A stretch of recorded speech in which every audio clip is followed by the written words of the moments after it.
नमस्कार, मैं हूं कनुप्रिया सत्तन और आप देख रहे हैं खबर 100 न्यूज। आइए नजर डालते हैं आज की कुछ खास खबरों पर, लेकिन उससे पहले एक नजर आज की हेडलाइंस की ओर।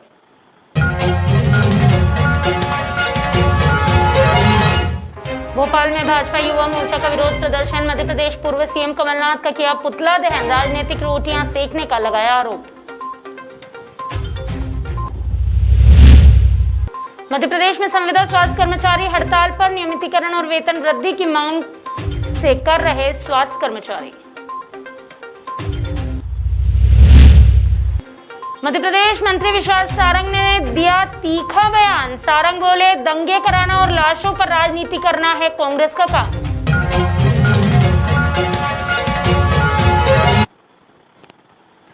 उज्जैन जिले के महिदपुर में अखंड हिंदू सेना ने पुलिस कर्मियों को भाप मशीन भेंट की है। दरअसल सेना के राष्ट्रीय अध्यक्ष महामंडलेश्वर आचार्य चंद्रशेखर महाराज के जन्मदिन पर प्रांत उपाध्यक्ष मनोज प्रजापत और कार्यकर्ताओं ने महिदपुर नगर में कोरोना योद्धा के रूप में लगातार अपनी सेवाएं दे रहे पुलिस कर्मियों को भाप मशीन भेंट की।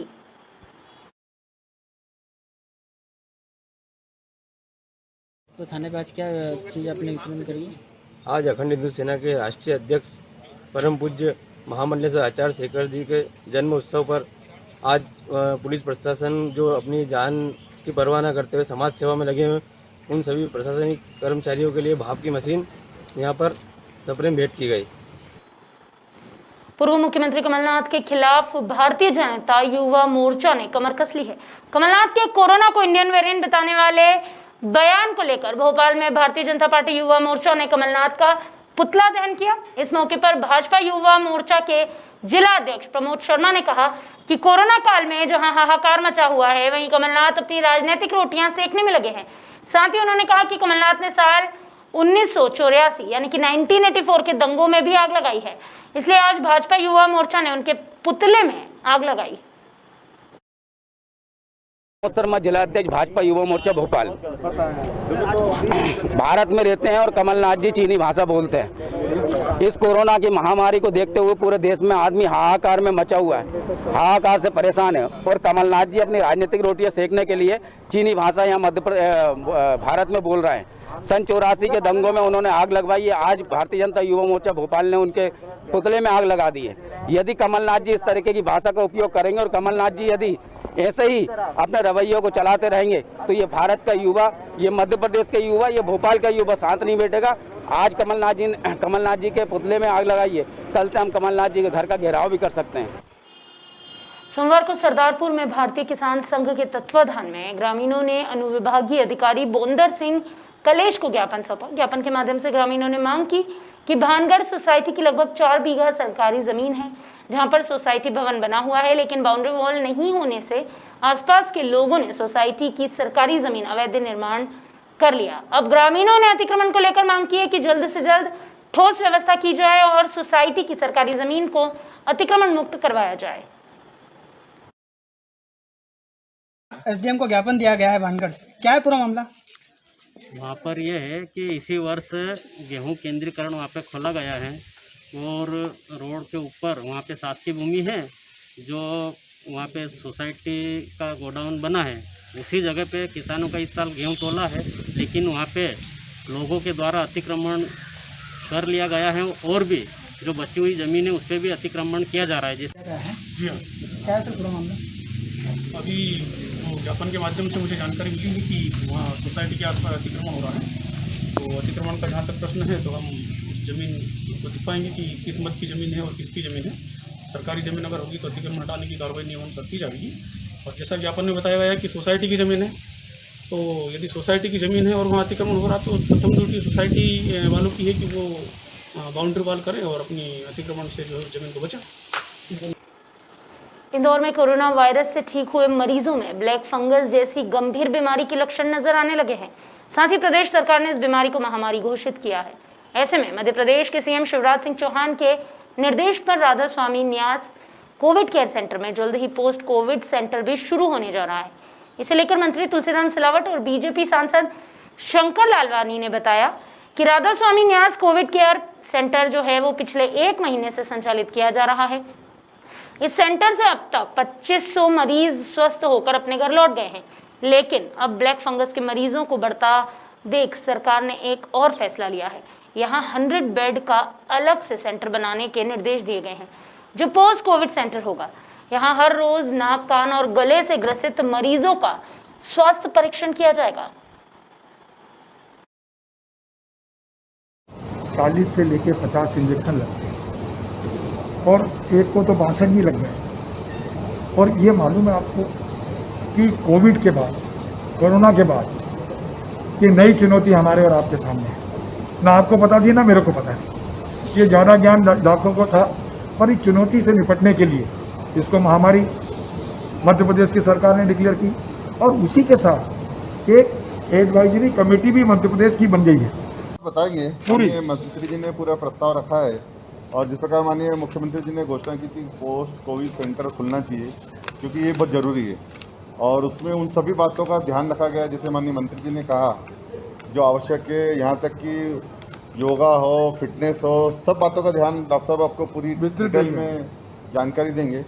इसके साथ साथ एक चीज़ और जो आने वाले दिनों में हमको ऐसा लग रहा है कि जो खास करके बच्चों में या कि ऐसा लग रहा है कि जो तीसरी लहर का असर बच्चों में रहेगा, हमारे यंगस्टर में रहेगा, उसके लिए भी वहाँ पर कोविड सेंटर में एक व्यवस्था अलग से की। स्वास्थ्य विभाग के निशांत खरे ने बताया कि रोजाना 100 मरीजों की जांच के साथ एक कॉल सेंटर भी यहां बनाया जाएगा। इसके माध्यम से रोजाना 1200 से अधिक मरीजों के स्वास्थ्य परीक्षण की जानकारी भी ली जाएगी। तो पहली चीज़ तो इंदौर में ही है, ऐसा नहीं है। आज जो देश का आंकड़ा है वो करीब करीब 10,000 टच कर रहा है। इंदौर में जो 400 मरीज जब हम भर्ती बताते हैं तो ये ध्यान रखिए और ये सबको आप सबको ध्यान में है, इंदौर में 400 मरीज इंदौर के नहीं हैं, ये पूरे डिवीजन। और इंदौर तो ऐसा केंद्र है कि पता नहीं कहाँ से मरीज यहाँ पर आ जाते हैं। उज्जैन के भी, राजस्थान के मरीज हैं, गुजरात के मरीज हैं, उज्जैन के मरीज हैं, भोपाल के भी मरीज हैं इधर पे। तो जो मरीजों की संख्या है वो मरीजों की संख्या है, वो इंदौर की संख्या नहीं है। एक नंबर 2 जो आपने कारण पूछा वो अच्छा प्रश्न है। एक तो डायबिटीज़ कारण है, हम सभी जानते हैं। लंबे समय अधिक मात्रा का स्टीरॉयड का यूज़ एक बड़ा कारण है। डेफिनेटली म्यूकर में अगर हम जो पानी इंडस्ट्रियल ऑक्सीजन को लेकर चर्चा है कि भाई उसका जो कंटेनर था वो भी सोर्स हो सकता है कि नहीं, अभी तो उसको स्टडी से साबित करना पड़ेगा। कहीं ना कहीं दुनिया भर की साइंटिफिक कम्युनिटी अब ये भी चर्चा कर रही है कि कहीं वायरस में ही तो कोई समस्या नहीं है। पिछली बार भी जब स्टीरॉयड यूज़ हुआ तो स्टीरॉयड तो पिछली बार भी ट्रीटमेंट में था, एक भी मरीज हमको नहीं देखने मिला। डेटा नहीं है मुझे अभी दुनिया भर के पास डेटा नहीं है कि मैं अधिकार से कह सकूं कि ये कारण है, लेकिन ये भी एक शोध का विषय बना हुआ है और लोगों ने प्रारंभ करा है कि वायरस का स्ट्रेन भी तो कहीं इसका कारण है। उज्जैन जिले के तराना में भारतीय जनता पार्टी नगर मंडल ने पूर्व मुख्यमंत्री कमलनाथ के खिलाफ प्रकरण दर्ज करने को लेकर एक आवेदन सौंपा। इस मौके पर जिलाध्यक्ष बोर मुंडला ने थाना प्रभारी को बताया कि पूर्व मुख्यमंत्री कमलनाथ ने संवैधानिक पद पर रहते हुए भारत देश को अंतर्राष्ट्रीय स्तर पर नीचा दिखाने की कोशिश की, वहीं वर्चुअल बैठक में विपक्षी विधायकों को भड़काने का काम किया। बता दें, भारतीय जनता पार्टी नगर मंडल अध्यक्ष ने तराना सहित जिले के ग्रामीण इलाकों में 17 थानों पर शिकायती आवेदन दिया है और कार्यवाही की मांग की है।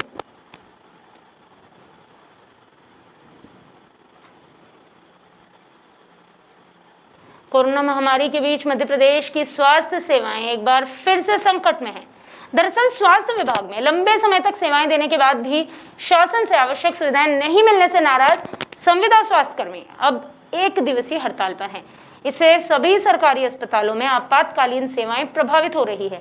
इसे लेकर मध्य प्रदेश संविदा कर्मचारियों का कहना है कि कर्मचारियों के नियमितीकरण और उनकी वेतन वृद्धि की मांग को लेकर हड़ताल की जा रही है। उन्होंने बताया कि नियम अनुसार संविदा स्वास्थ्य कर्मचारी और अधिकारी की हर साल 10% वेतन वृद्धि होती है और होनी भी चाहिए, लेकिन पिछले 3 साल से ऐसा हो ही नहीं रहा, जिसके विरोध में हड़ताल जरूरी हो गई है। 19,000 संविदा स्वास्थ्य कर्मचारी प्रदेश में लगातार कोरोना काल में 24 घंटे सेवाएं दे रहे हैं जान हथेली पर रखकर।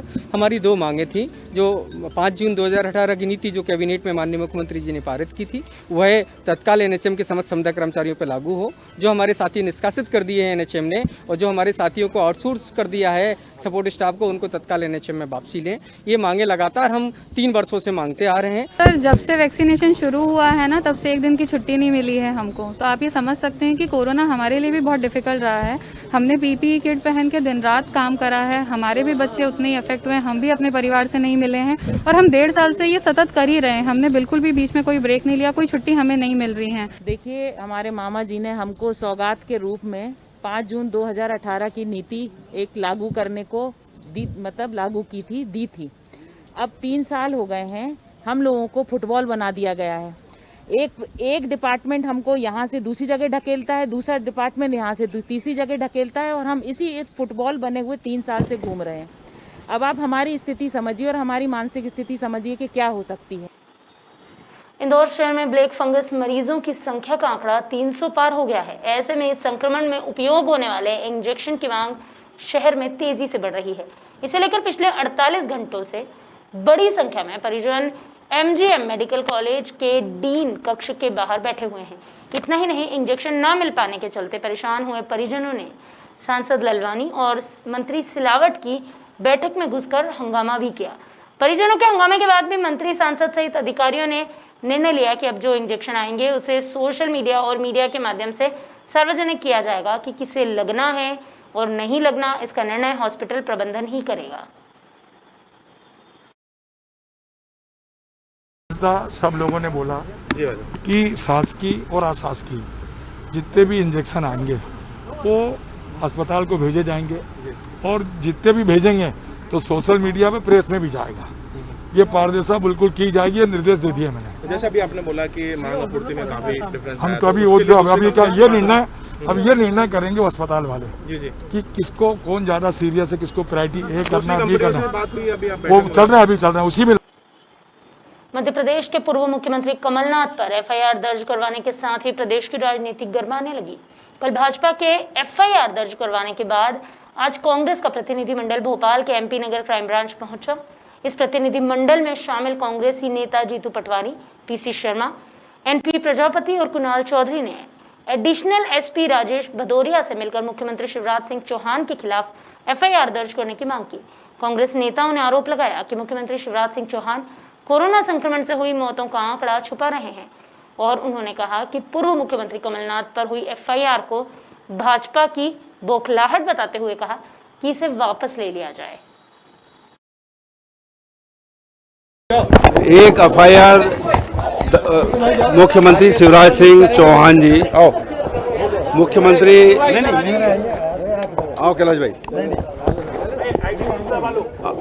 आरिफ भाई की तरफ से FIR दर्ज करने के लिए मुख्यमंत्री जी पर हमने यहाँ पे शिकायत दर्ज कराई है और कोरोना पॉजिटिव मरीजों की मृत्यु का सिलसिला चालू हो गया। हालांकि दूसरी लहर की शुरुआती दौर में स्थिति इतनी भयावह नहीं थी।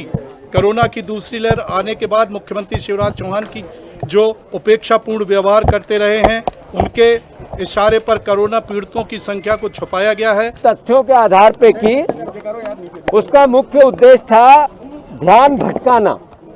जो मौतें हो रही है मध्य प्रदेश में, जो कुप्रबंधन था सरकार का, ऑक्सीजन से जो मृत्यु हुई दवाइयों की कमी से, उनके आंकड़ों को कैसे छुपाते रही सरकार और आवाज उठाएंगे तो FIR कर देंगे।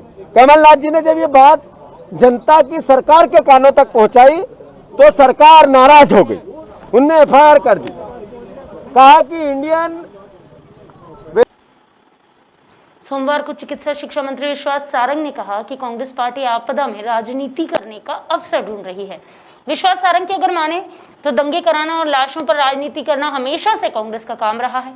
सारंग ने इस बात का आरोप भी लगाया कि कोरोना कंट्रोल हुआ तो कांग्रेसी राजनीति करने लगे।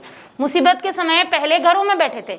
वहीं उन्होंने ब्लैक फंगस को रोकने के लिए कहा कि स्वास्थ्य सेवाएं बढ़ाई जा रही है। बताया हूं कि आपदा में भी राजनीति करने का अवसर ढूंढ रही है। लाशों पर राजनीति करना यह कांग्रेस की पुरानी आदत है। कांग्रेस का इतिहास कहता है कि इस देश में उन्होंने जनता को गुमराह करने के लिए छोटी से छोटी और ओछी से ओछी हरकतें की हैं। दंगे कराना, वर्ग संघर्ष कराना, धर्म को धर्म से लड़ाना, जाति में विभेद करना, सिख दंगों से लेकर और किसानों को भड़काने तक के पूरे तथ्य और प्रमाण कांग्रेस के खिलाफ मीडिया ने ही उजागर किए हैं। कांग्रेस के नेता इस बात के पूरी तरह विश्वास में है कि उनकी जमीन पूरी तरह खिसक चुकी है। ये पिछला 1 साल जो कोरोना को लेकर पूरे देश में जब लोगों को, राजनीतिक दलों को सेवा करने का मौका मिला था, उस समय भी कांग्रेस ने राजनीति की। अभी के लिए बस इतना ही, लेकिन खबरों का सिलसिला लगातार है जारी। जुड़े रहिए खबर 100 न्यूज के साथ, जनता की बुलंद आवाज।